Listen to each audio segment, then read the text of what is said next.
اللہ نے ساری شریعت آسمان سے اتاری، نماز دینے کے لیے معراج پہ بلایا، 7 آسمان پار کر وہاں 50 نمازیں دیں میرے محبوب، آپ کی امت کے مرد عورتوں کے لیے 50 نمازیں، اور میں قربان جاؤں اللہ کے نبی کی رضا پر قضا، ایک دفعہ نہیں کہا یا اللہ یہ 50 پڑھیں گے کیسے؟ 50 کیسے پڑھیں گے؟ پتہ پہلی امتوں میں کتنی نمازیں فرض تھیں؟ 2، فجر کی 2 رکعت، عصر کی 2 رکعت۔ میرے نبی اسی وقت آمین کہا اور واپس چل پڑے۔ آگے موسیٰ علیہ السلام کھڑے تھے، حضور کیسی رہی ملاقات؟ کب 50 نمازیں ملی۔ کہنے کہ توبہ کون پڑھے گا، اللہ کے واسطے واپس جائیں، تھوڑی کروا کے لائیں۔ تو آپ 6 آسمان پہ پہنچ چکے تھے، سدرۃ المنتہا سے 6 آسمان، لاکھوں کروڑوں سال کا فاصلہ، لیکن وہ یوں طے ہو رہا تھا۔ واپس گئے، یا اللہ کوئی تھوڑی کر لے، خفف عن امتی، تو اللہ کہتا ہے چلو ٹھیک ہے 45 لے کے واپس بھیجیے۔ آگے پھر موسیٰ علیہ السلام کھڑے ہو چونکہ اللہ کے نبی نے پھر نہیں کہا کہ تھوڑی کریں، ہاں جی کتنی، کیا ہوا کہ 5 معاف ہو گئی، کہنے یہ میں منت کرتا ہوں اب واپس جائیں، انہوں نے کوئی نہیں پڑھنی، بہت زیادہ ہیں، پھر واپس۔ اللہ نے پھر 40 اڑانے کی بجائے اللہ نے کہا اچھا 5 معاف، تو 40 ہو گئے۔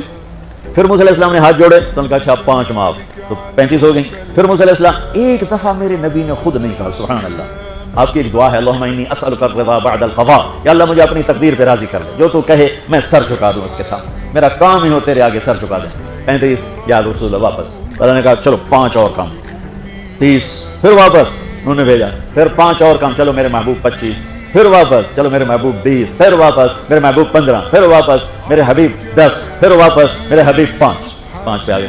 اب پہنچے، اب موسیٰ علیہ السلام کہنے لگے اب کیا ہوا؟ اب 5 رہ گئے، اب کوئی نہیں پڑھیں گے۔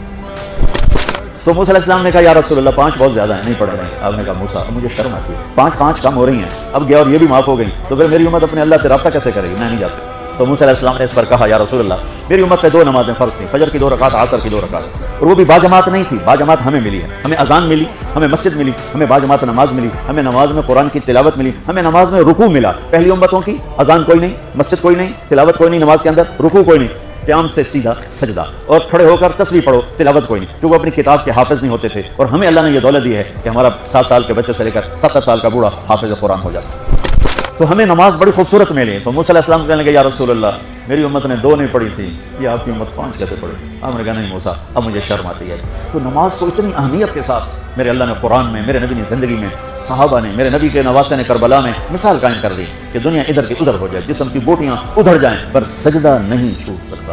روزے میں ہے مسافر ہو بعد میں رکھ لو، بیمار ہو بعد میں رکھ لو، نماز میں کوئی معافی نہیں ہے۔